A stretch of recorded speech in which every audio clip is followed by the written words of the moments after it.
Hey guys, welcome to my channel. I'm Greg. I'm just gonna go over Bitcoin right now. Just take a look at this. I was kind of waiting for the Fed meeting. I still think it's gonna start like another, is it 2:30 Eastern or 1:30 Eastern or something like that. So I decided to go ahead and do a video with you guys and take a look at this data on Bitcoin. Okay. And just go through the time frames and also take a look at the cheat sheet. Okay, just give a little reminder for those who might be new to my channel of just the areas that I've been looking at typically on Bitcoin. You have down here, this is down here, 2018 bear market, and then over here too. So those areas. Check out the MACD on the 10-day. It has a bullish cross right there, and you can see it's just starting to turn a little bit green, and you see the divergence right there. So it's coming down a little bit. You see the divergence going up. So that's bullish. I want to go through the other also on 2-week chart. You can see 2-week chart.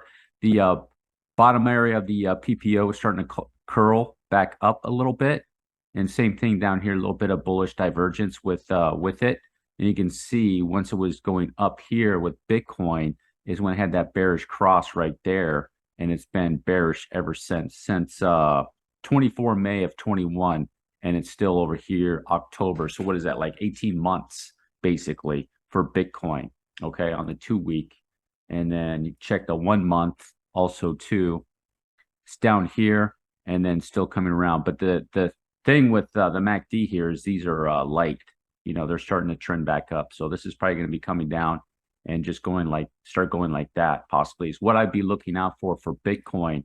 And then the other asset I wanted to go over the same time frames with you is it's starting to give a turnaround on the bullish signals is GBTC. Okay. For those who don't know, new to my channel, new subscribers, I do appreciate you. Thank you very much for subscribing to my channel. As GBTC is another chart that you can use to get a direction of Bitcoin. So basically, this goes up, Bitcoin goes up. This goes down, Bitcoin goes down. That I have on my screen right now is GBTC, guys.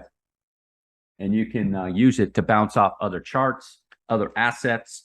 There's other ones I like to use to bounce it off to get an idea what's going on with Bitcoin, like the BTC 3x short on KuCoin can give you an idea. So instead of just using only the Bitcoin chart, which I think is a huge error that a lot of people do, is that you want to bounce it off other charts like this chart, 3x short chart, and then obviously another suite of charts that you can go into that you'll notice that I use from time to time when I do my videos. Okay, guys? So here's the grayscale on the monthly chart. Okay. And you can see it's the same thing with Bitcoin. And then those are light shaded areas telling you slowing up in momentum on the monthly chart. So still bearish according to the monthly chart, but it looks like it's in its transition right there, guys. So let's go to the 2-week. The 2-week right here. You can see it's curling up. And you have slowing of momentum in the RSIs. It's curling up right there. And then you can see the light area slowing up in momentum right there, okay, on that. I'm going to go over that in a little bit. And then I checked the 10-day right here. You can see it's getting ready to do a bullish cross right there, slowing of a momentum. Same thing down in the RSI, guys. So more than likely with 10-day, let me put this way that I like it real quick. For the 10-day is it's looking pretty good. I'm going to go out to a weekly chart right now for GBTC. And you guys can see right here, it came down in descending wedge. And right here in the RSI, you can see that's bullish divergence.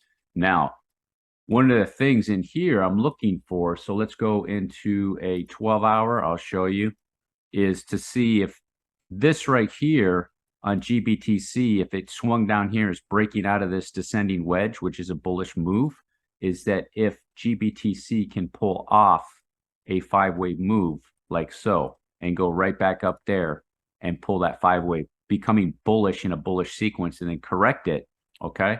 So then it's going to correct that. If it pulls that off, it'll correct that. It's going to come back down. So it's same thing with Bitcoin. If you take a look at Bitcoin, I'm expecting Bitcoin to make another move like this swing right here, back up, and then doing a swing and then back down, okay? So also, too, you can't rule this out, okay? You can't rule, A, B, back up for a C. Either way, Either way, I'm looking for up, correct, and then another swing up like so. Okay.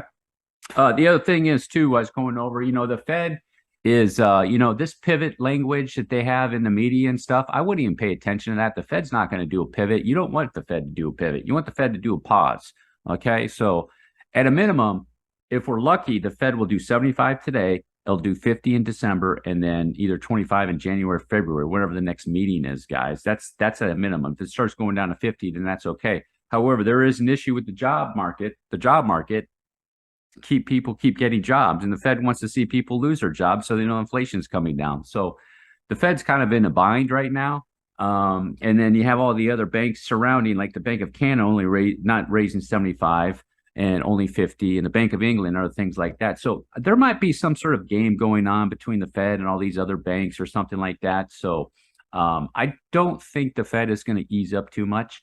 And I don't know if the meeting is going on right now, but my suspicion is that he's going to have more of a tough talk today and not mention of any type of pause. You don't want to pivot. You want to pause. I'm telling you, you don't want to pivot from the Fed. You want to pause, which means that once they finish their rate hiking campaign, then they'll stop for a little while. And then, in my opinion, that's when the crypto assets will be able to go up. Okay. And then the overall picture, I'll go back to Bitcoin with you guys on a long-term weekly chart of what I'm kind of looking for long-term for Bitcoin on a weekly, okay? So come back out here. I'm on the wrong chart. Just a second. Let me go to this one right here, okay? In this area, that we're getting bullish signals in this area. Can't rule out the bearish signals, okay? But right now, in my opinion, the bullish signals outweigh the bearish signals in this area, okay? And then we might be able to get a leg similar to this, okay, over here, possibly, okay, once the Fed does the pause. And it'll go back up to this area, and then that'll be the crash. Fed will probably, this is when the crash will be right here, guys. So that's what I'm kind of suspecting that could be going on. If not, worst case, it might just go up to like 30K and then do another trek, or maybe even less than that. But either way, if you plan your positions out with the altcoins, and it can do something like up to 26, 30K, and it's going to swing back around, do like a 2015 type deal.